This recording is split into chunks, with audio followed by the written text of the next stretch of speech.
approximately 2.3 kilograms o nakakalaga ng approximately 9.68 billion pesos worth of shabu.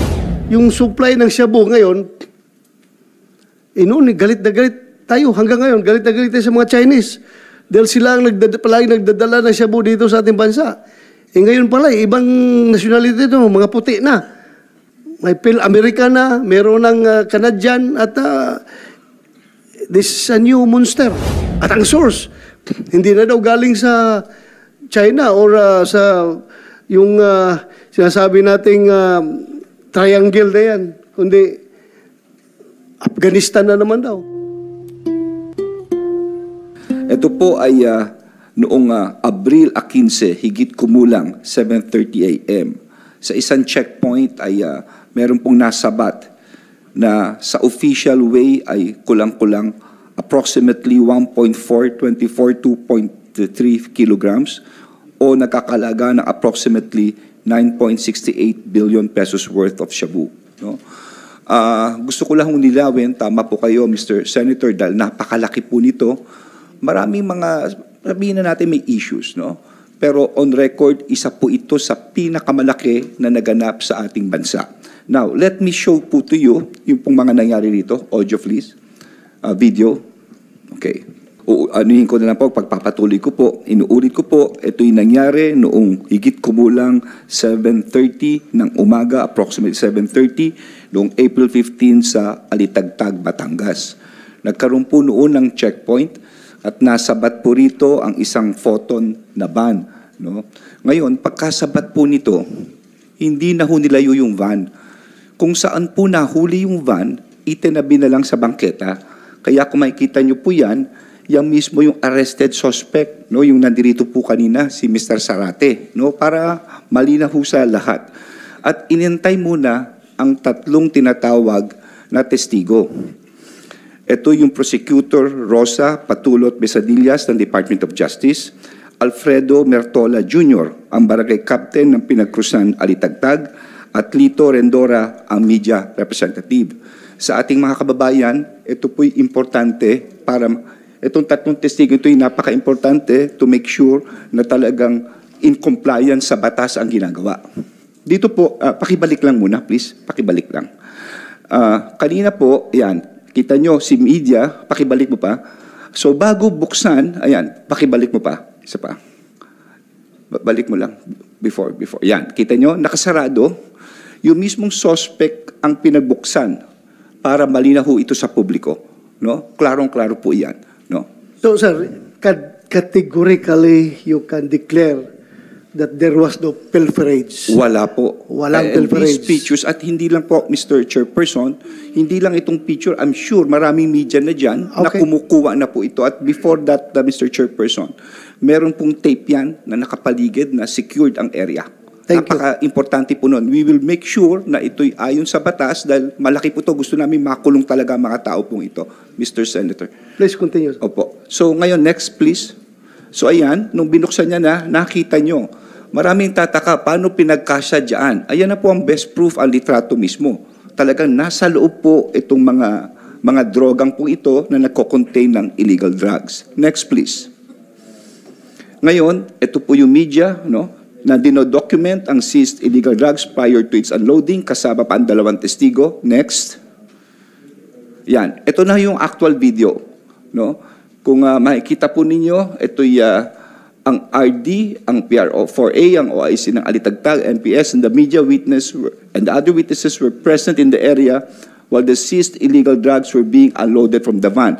Pansinin nyo yung sticker na kulay dilaw, yan po is to make sure talagang nakahiwalay po yan. So, open to the public po ito. Wala pong tinago ang kapulisahan dito. Okay? Next, please. Yan. So, ayan po, yung suspect, parating hindi po nawawala yung suspect at yung PD ng Batangas. Nakita nyo, napakarami po talaga yung binabang mga droga na yan. Next, please. So, ayan po, no? Next. Ngayon, pagbaba po niyan, may tinatawag tayong initial screening test. No? Ito yung tinetest. No? Muli, andyan po ang tatlong representante.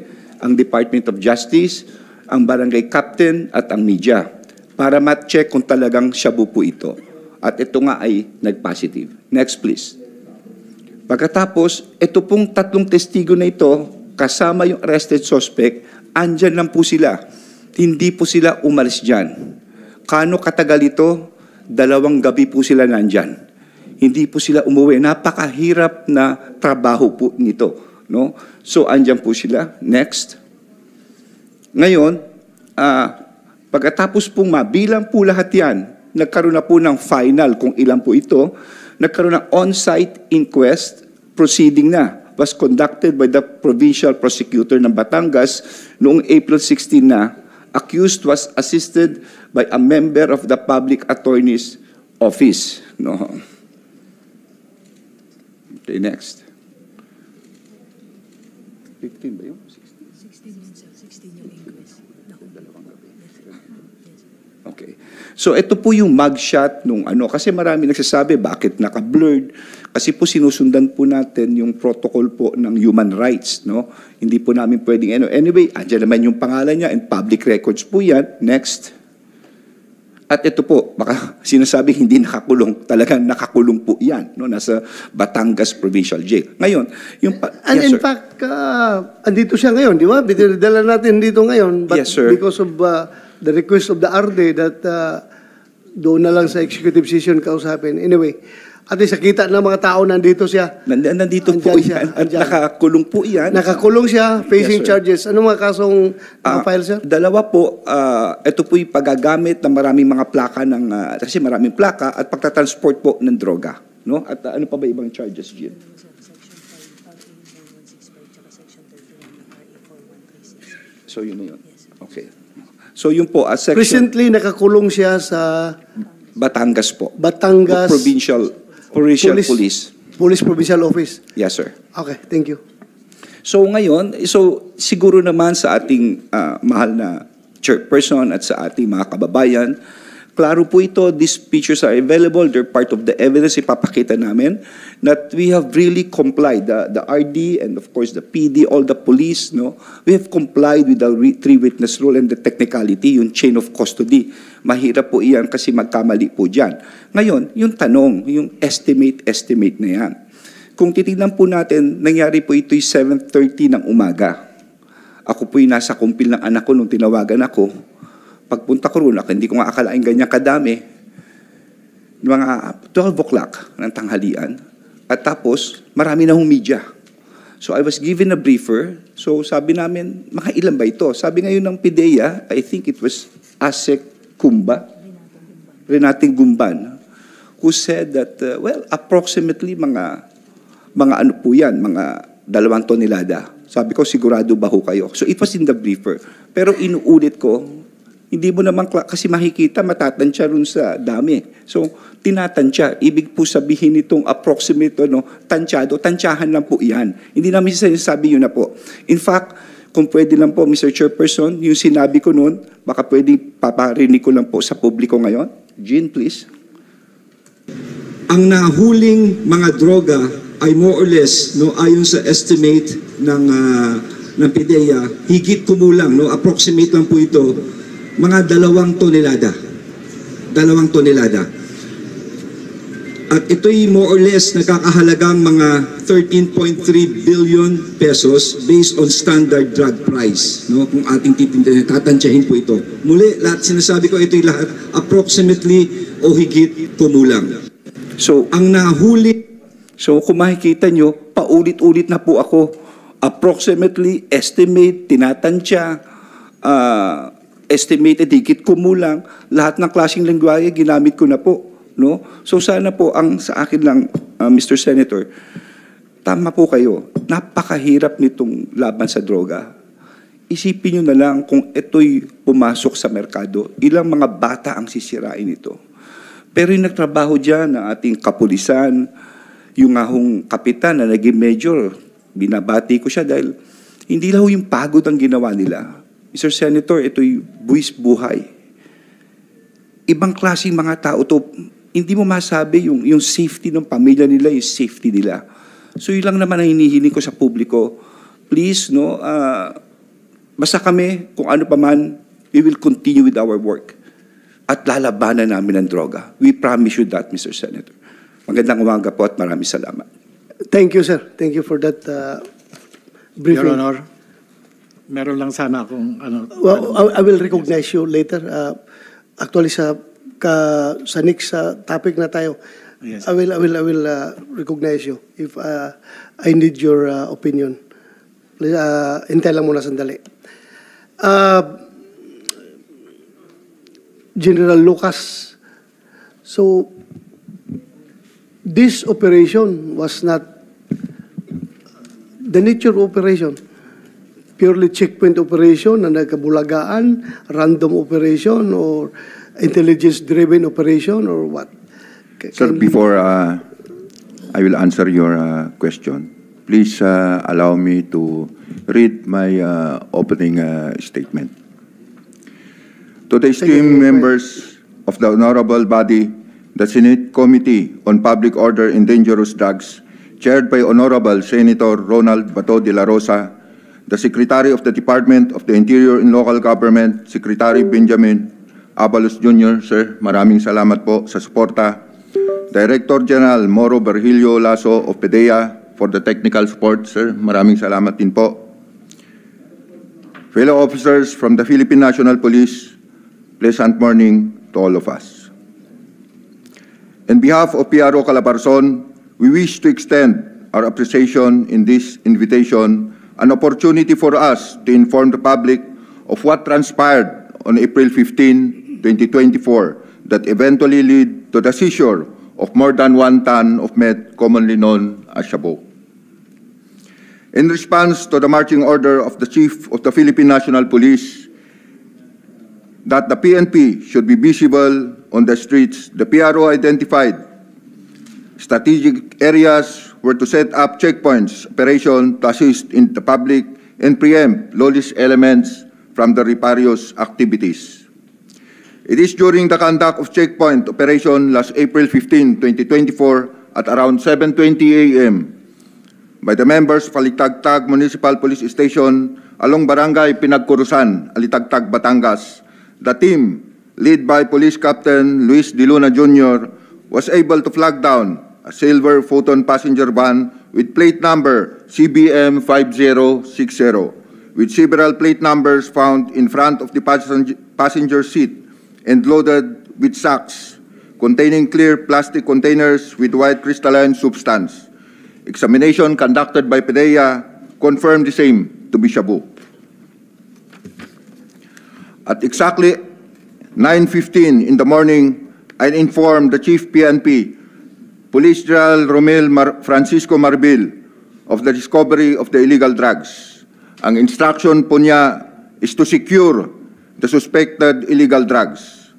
For 43 hours, I acted as the ground commander from the time of unloading until the official turnover to PDEA in Quezon City.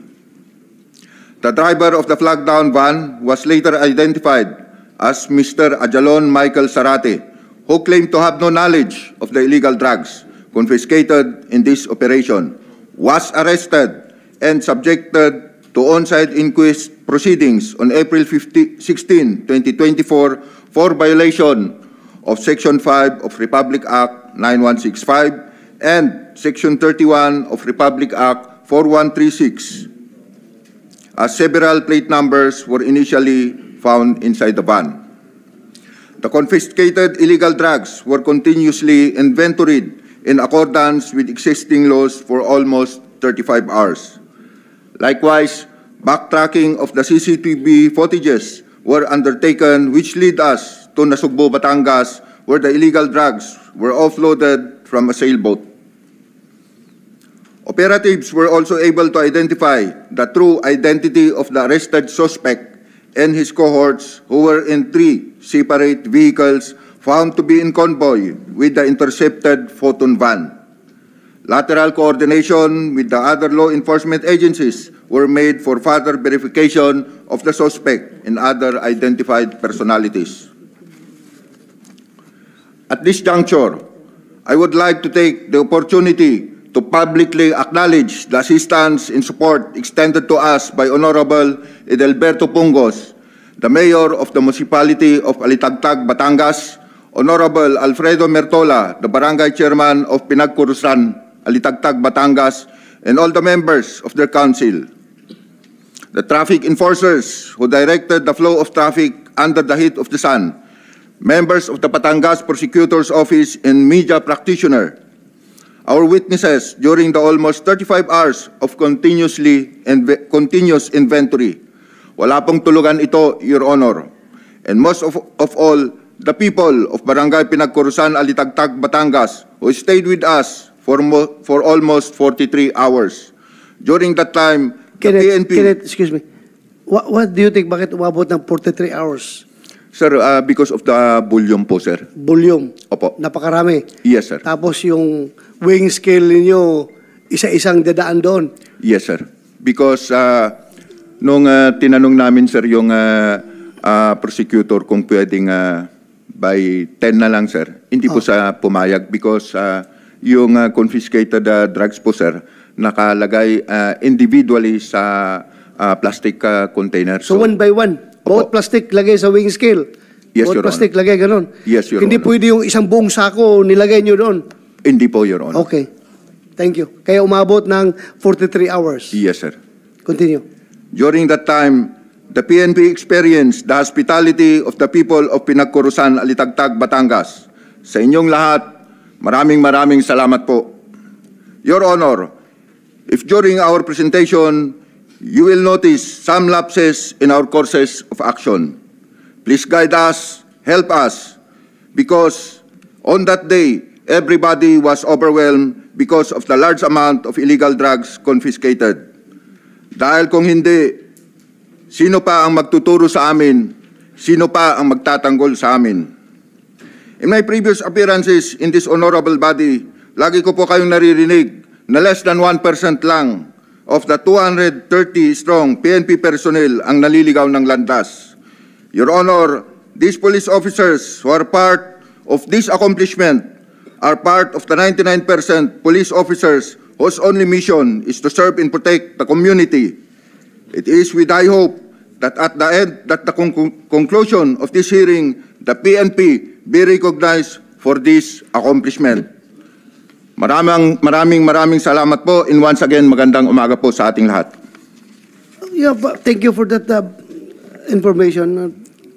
For the record, I want to wholeheartedly congratulate you for that accomplishment. Wala akong duda. Yes, I sir. just want to set the record straight. Yes, sir. Wala akong duda sa inyo. Baka sabihin ninyo, pinatawag ko kayo dito ng hearing dahil marami akong pagdududa. Gusto ko lang paliwanag ninyo sa buong kapuluan kung ano yung nangyari talaga. Yes.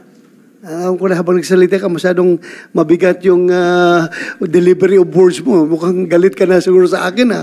Hindi po, sir. Senator, Congratulations. gusto lang ho namin din magpasalamat sa inyo sa pagpapatawag nyo para mailahad sa ating mga kababayan ang nangyari.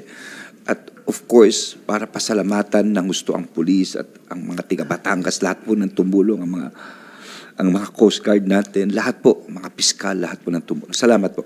And thank you rin, sir. Being isang former Chief PNP, thank you for promoting, spot promotion doon sa Chief of Police ng Alitagtag na nagakandak ng checkpoint. Thank you. At least recognize yung kanilang effort. Thank you. Going back to my question, kindly answer the question. Was that intelligence-driven or random checkpoint? Bulaga lang sa checkpoint or what? Random checkpoint, Your Honor. Random. Okay. So, kasi yung ibang nag-isip na sinit up lang daw, gano'n. So, klaro. Random checkpoint. Checkpoint. Okay. So, that's talagang the Lord is watching us. Sabi ni Lord, dapat mahuli ka. Dapat ma-checkpoint ka. Di ba? Dapat ma-checkpoint ka. Dahil kung hindi yun na-check, napakaraming buhay masisira sa Shabu na yun. So magpapasalamat tayo sa sipag ng inyong mga tauhan dyan. Yun nga lang, diretso na ako sa next tanong ko kanina. First time natin ito ngayon na experience na Shabu, ang traffickers ay mga puti. Di ba? Parang ano tingin mo? Yes, sir. Go Mr. ahead. Senator, pasensya na po kayo ba? Yeah. Pero ito po kasi ay sub judice po, nasa korte na po ngayon. At kami po yung nag-iingat lang at gusto po namin talagang makulong lahat ito. I'm not Yeah. asking the identities ng mga tao dito. I am just a general impression. Bakit nag-ship yung operations from mga Chinese, ngayon mga puti na involved. Yun lang, that's a general...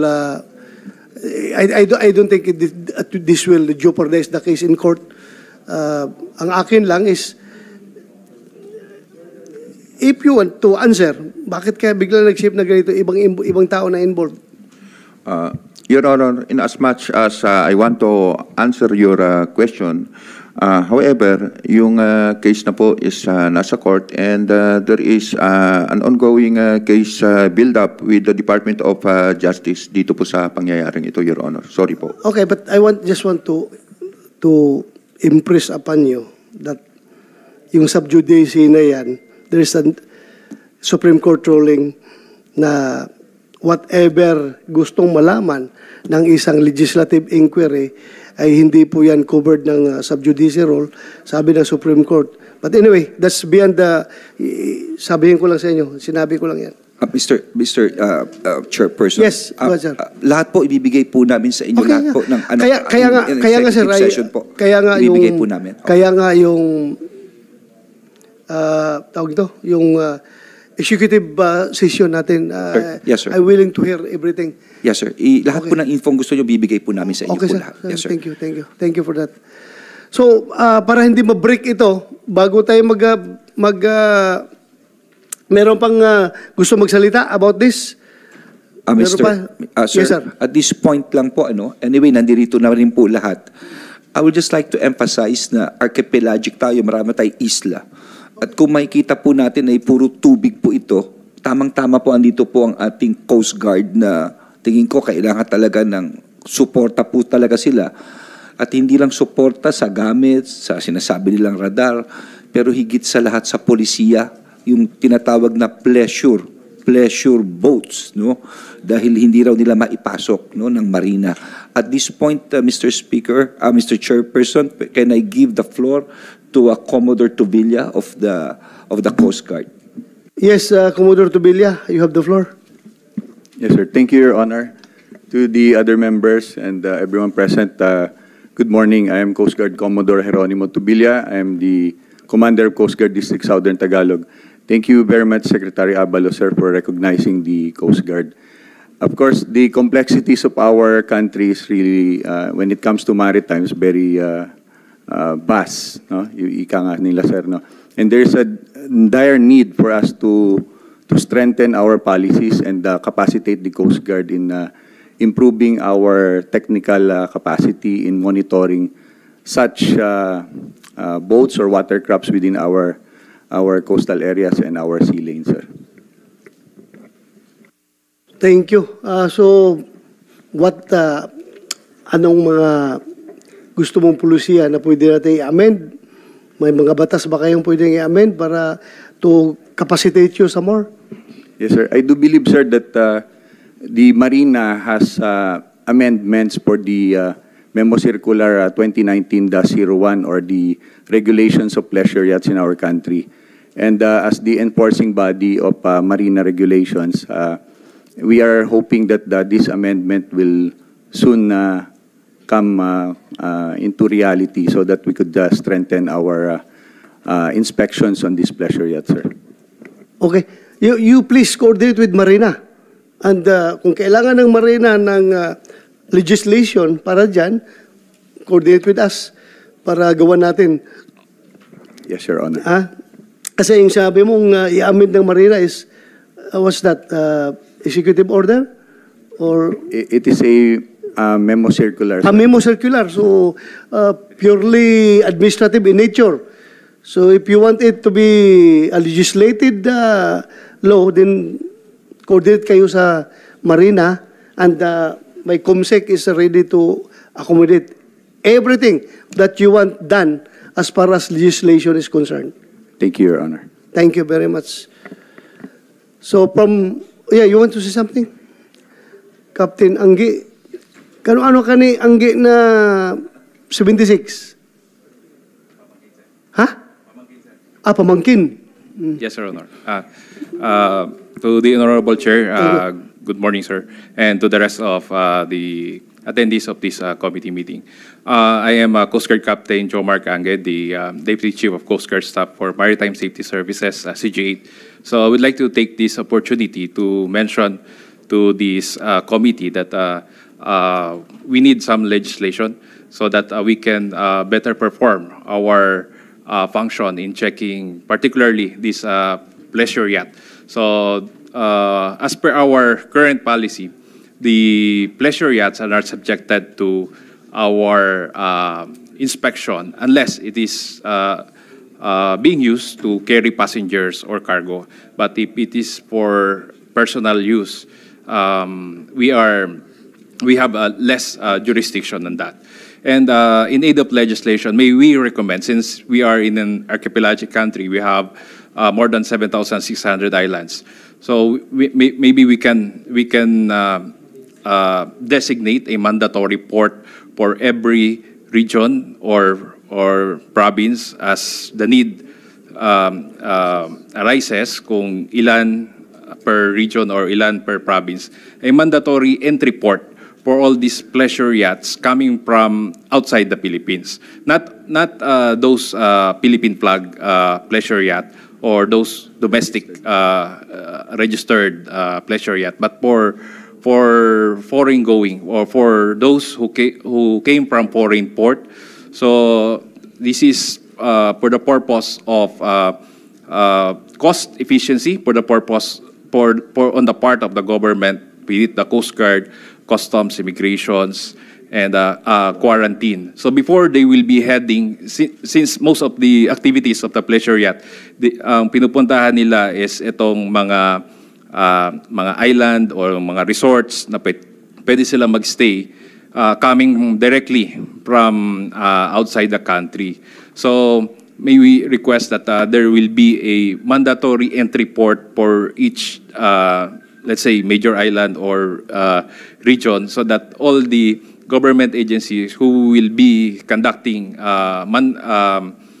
boarding formalities dun sa port na yun, sir, para wala silang didiretsohan na didikitan na diretsong port or resort na pwede nilang puntahan, but on that mandatory port. Okay, we will do that. We will do that.